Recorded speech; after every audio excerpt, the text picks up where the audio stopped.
Alright folks, welcome to my YouTube page once again. This will be our second video. Right now it's about 12:30 p.m. my time. I'm working on a rifle right now for someone, upgrading the barrel and handguard. Currently we're working with a Dpms LR308 Model B, or LR308B. This is one of their earlier versions with the EOP rail on top. Now, I generally don't really like to get into bashing companies, so I'll start off with a positive note on Dpms. They make nice receivers, and that's about it. I've been working on this, removing the barrel and the handguard for about 2 hours now, and we'll show you what we got. And this is some of the reasons I don't like DPMS. They make things way too fucking complicated.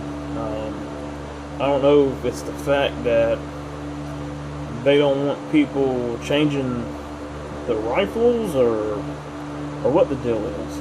In my opinion, overall, they can make an okay rifle if you don't want to do nothing to it.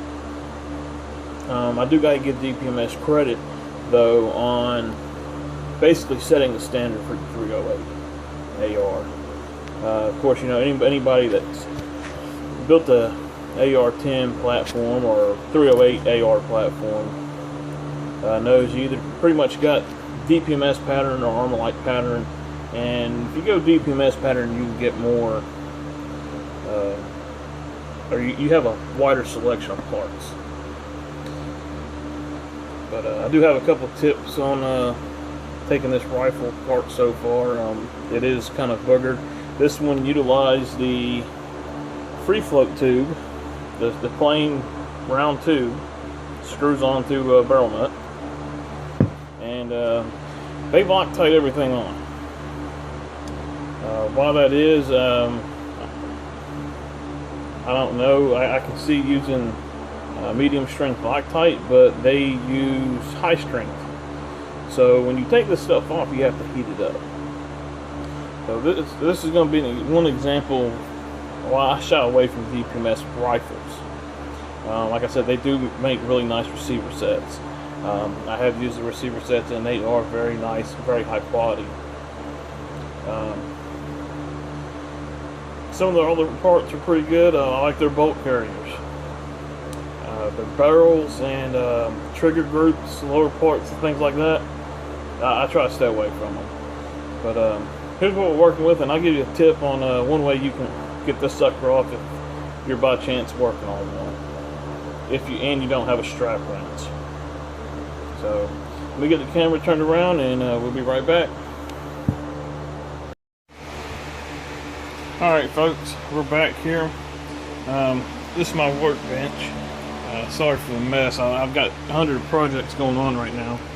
Everybody and their mama was wanting me to work on rifles. But here's what we're working with. That's the upper. This is the one of the slick side uppers that has the EOP. That's your elevated optical platform.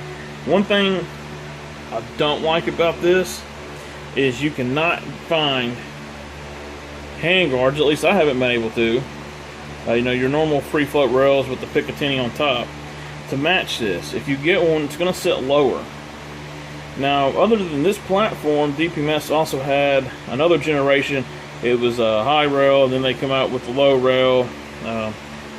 Any of y'all that have swapped out handguards on DPMS AR-10, you know what I'm talking about. You can see here we didn't scratch this one up.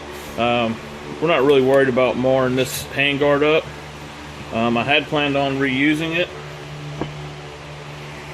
but if not, no big deal. We can always find another one of these barrel nuts anyways. But here's some observations I've had. Taking this apart, you know, of course, first I had to take off the gas block. Alright, no big deal, right? wrong. This is one thing I do not like about DPMS. Sorry for the focus here. Alright, taking the set screws out, this one here come out just fine.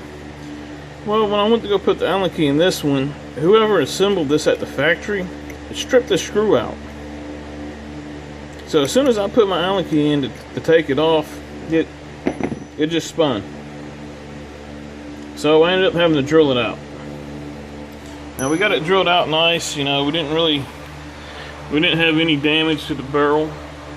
So far we can reuse the barrel. And after drilling it out, it came off pretty nice and easy. Now, with this rail, they use high temp or high strength Loctite.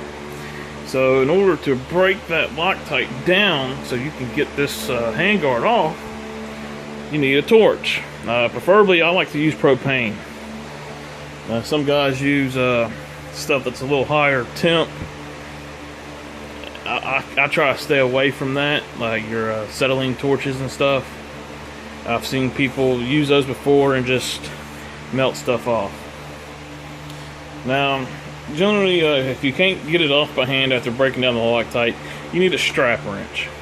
Okay, I don't have any strap wrenches. I never have a need for one. This is the only time I've ever needed one. So I improvised. Being a good Marine, I came up with an idea. This here, anyone that works on cars might recognize this. This is your oil filter wrench. What I ended up doing was took the oil filter wrench and put it on the handguard, but even after locking it down, there was too much space. So what I ended up doing to get this off was I wrapped it in cardboard, and this was after I heated it up to break down that Loctite, and just shoved some things in there like some punches to wedge it down. Now the cardboard protected the handguard. Clamp it down with your oil filter wrench and just crank it off, and it actually came off really nice. But here's where I ran into even more problems. I have a DPMS action wrench. If you notice, this action wrench will not made in to the barrel nut whatsoever. So that leads me to believe that DPMS has their own special wrench for their LR308 barrel nuts with the free float tubes. Pretty fucking shitty, because I can't find one for sale. So we tried doing the same thing with the filter wrench. You know, I figured out it cranked right on off, but apparently they got Loctite on this too.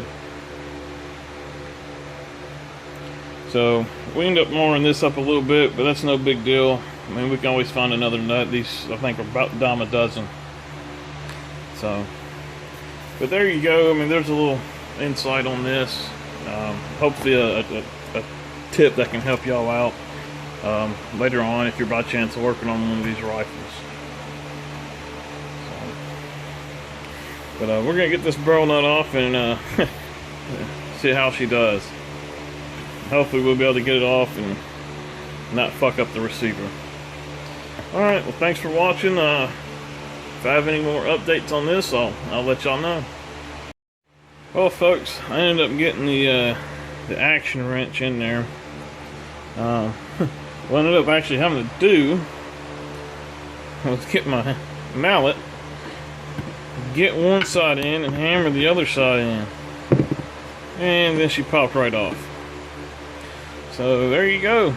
Nice little simple easy tip. If you don't have a strap wrench, I still recommend one, because now I am going to need a new oil filter wrench, as this one's warped. I might be able to bend it back, but a couple bucks at AutoZone, no big deal.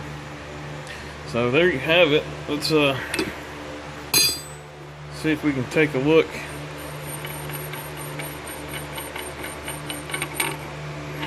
Okay, this don't look like it had any Loctite, so no, none at all. So they had it torqued on there pretty well. Alright, well, thanks for watching. Looks like we're getting our barrel out pretty good. No, no marring or anything on it. Little rub marks.